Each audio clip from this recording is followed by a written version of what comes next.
భర్త శవంలా పడున్నా, ఒకవేళ బతికి బట్ట కట్టినా కాపురం చేయగలడా లేక కన్నీట ముంచుతాడా అని ఆలోచించకుండా భర్తే దైవం అనుకుని నన్ను మళ్ళీ మంచి చేశావు.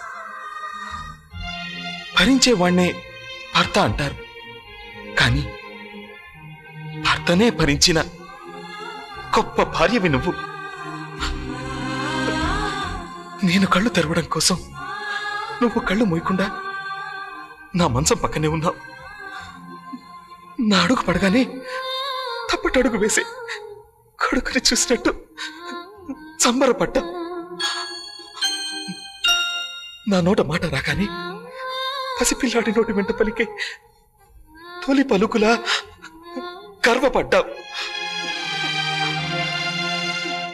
నాకు నువ్వు భార్యవు కాదు లక్ష్మి, పునర్జన్మనిచ్చిన తల్లివి.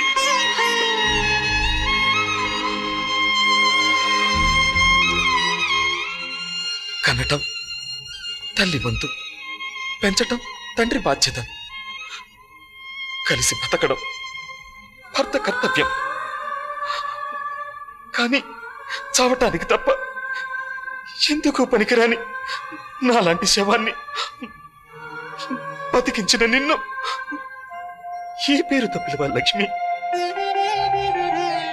పెళ్లి పేరుతో ఆడదాని ఇంటి పేరు మారుతుంది, కానీ నీలాంటి భార్య ఉంటే మాకాడి జీవితమే మారిపోతుంది.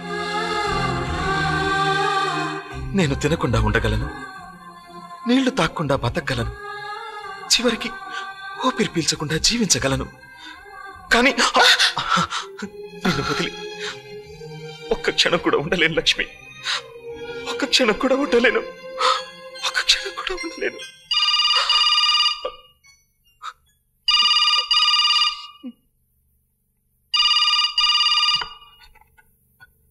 Hello, just minute. మహాలక్ష్మి, నీకే ఫోన్. హలో లక్ష్మి, నీకో గుడ్ న్యూస్. నీకు వీసా మన ఇద్దరికి ఫారెన్ టికెట్స్ కన్ఫర్మ్ అయిపోయి రేపు మార్నింగ్ మన ఫ్లైట్. ఏంటి పక్కన ఎవరైనా ఉన్నారా? ఓకే ఓకే, నాకు అర్థమైంది. డైరెక్ట్గా టెంపుల్కి వచ్చాయి.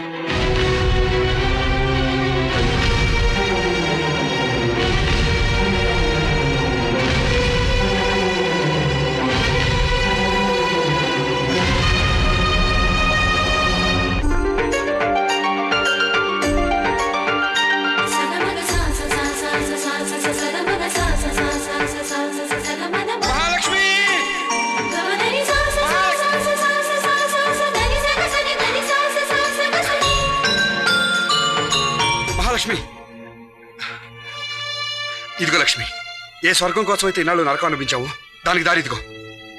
నీ పాస్పోర్టు, మన టికెట్స్. ఏంటి లక్ష్మి ఆలోచిస్తున్నావు? తీసే ఆ మంగళసూత్రం, విసిరే నీ కాలు మెట్లు. ప్రేమని డబ్బు చంపలేదని, ప్రేమని సంప్రదాయం బంధించలేదని మనం నిరూపిద్దాం. ఏంటి లక్ష్మి? నా వల్ల కాదు వంశీ, నేను నీతో రాలేను.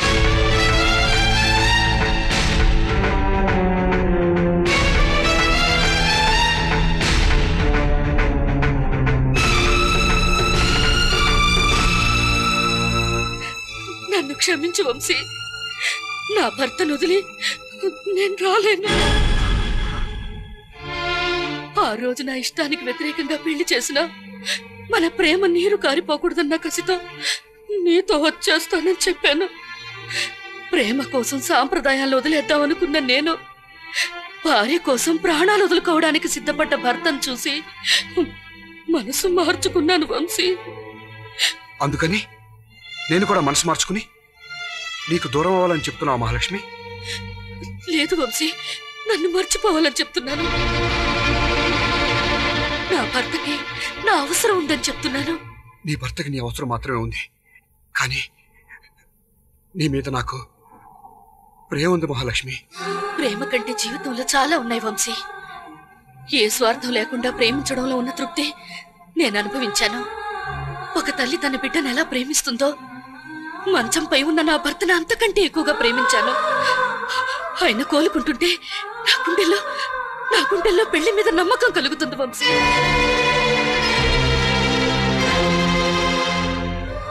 అతని చేతులు నా భుజాలపై ఆసరాగా వేస్తుంటే అది నా మెళ్ళో తాళిలా అనిపించింది. అతను చేయి పట్టుకుని నడిపిస్తుంటే 7 అడుగులు వేస్తున్నట్టు అనిపించింది. నిద్రలో కలవరిస్తూ అతను నా చేయి పట్టుకుంటే అది నాకు పాణిగ్రహంలా అనిపించింది. నీకేమన్నా పిచ్చి పట్టిందా? లేక నేను కట్టుకున్న అవిటి వాళ్ళలో శ్రీకృష్ణుడు కనిపించి హితమో చేశాను. మీ నాన్న పెట్టిన కండిషన్లన్నీ ఒప్పుకుని ఎన్నో కష్టాలు పడి నీకోసం వస్తే తాళితో ఎదురొచ్చి గుండె పగలు కొట్టావు. అది తెంచుకొస్తానని చెప్పి మళ్ళీ ఊపిరి పోసావు. కానీ ఇప్పుడు వచ్చి ప్రేమలో స్వార్థం ఉంది, పెళ్లిలో త్యాగం ఉంది, నా భర్తకు అనారోగ్యంగా ఉంది, ఆయనకి నా అవసరం ఉందని చెప్తుంటే నేను వెళ్ళిపోవాలా? నువ్వు వేరెవరినైనా పెళ్లి చేసుకో. నాన్బోయ్, ఒకళ్ళని ప్రేమించి ఇంకొకరిని పెళ్లి చేసుకుని మరొకళ్ళకి పిల్లలు కనిపెట్టే క్యారెక్టర్ కాదు నాది. అలాగే నేను ప్రేమించిన అమ్మాయికి పెళ్లి అయిపోయింది కదా అని నా కర్మ ఇంతేనని సరిపెట్టిపోయే రకాన్ని కాదు నేను. నాకు సంబంధించి నాకే దక్కాలి. వాడు ఆఫ్టర్ ఆల్ నీ మెడలో తాళి కట్టాడు, కానీ నేను నా గుండెల్లో గుడి కట్టానే. వాడితో కలిసి 7 అడుగులు నడిచాను కాబట్టి నీ వైపు ఒక్క అడుగు కూడా వేలేనంటే ఊరుకోను. మర్యాదగా నీ ముగ్గురు దగ్గరికి వెళ్ళి నేను ప్రేమించిన వాడు ఒకడున్నాడు, నేను లేకపోతే చస్తాడు, వాడితో వెళ్ళిపోతానని చెప్పొచ్చాయి. నేను రాను, నన్ను మర్చిపో. నువ్వు మర్చిపోమంటే మర్చిపోయేది కాదే ప్రేమ అంటే. నిన్ను నా దాన్ని చేసుకునే వరకు నిద్రపోను, చెమట అడ్డు వచ్చినా సరే.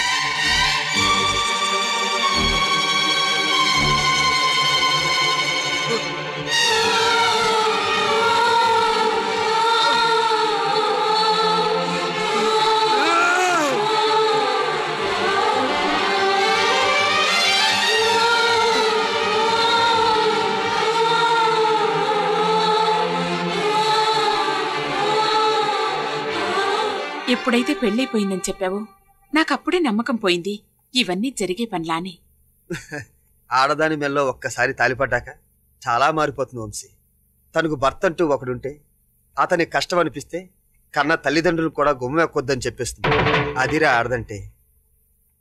ఒరే, రక్తాలతో ఉత్తరాలు రాసుకున్న వాళ్ళు, గుళ్ళో ప్రమాణాలు చేసుకున్న వాళ్ళు, నువ్వు లేకపోతే నేను చచ్చిపోతాను అనుకున్న వాళ్ళు కూడా 3 ముళ్ళు పడ్డాక భర్తే దయ్యం అనుకుంటారు.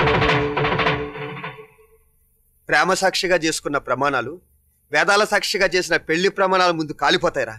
అదేరా పెళ్లికున్న గొప్పతనం. దాని ముందు మహాలక్ష్మి ఎంత. ఒరే, నా మాట విని జరిగిందంతా మర్చిపోరా ప్లీజ్. మర్చిపోవడానికి ఆటలాడుకునేప్పుడు తగిన ఎదురు దెబ్బ కాదురా, ముందురాయి గాని మారిపోవడానికి.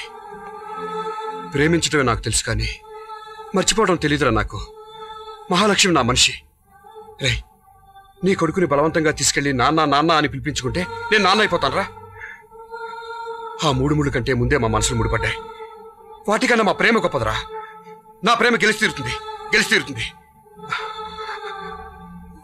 ఈసారి మీ దగ్గరికి రావటం అంటే జరిగితే మహాలక్ష్మితోనే.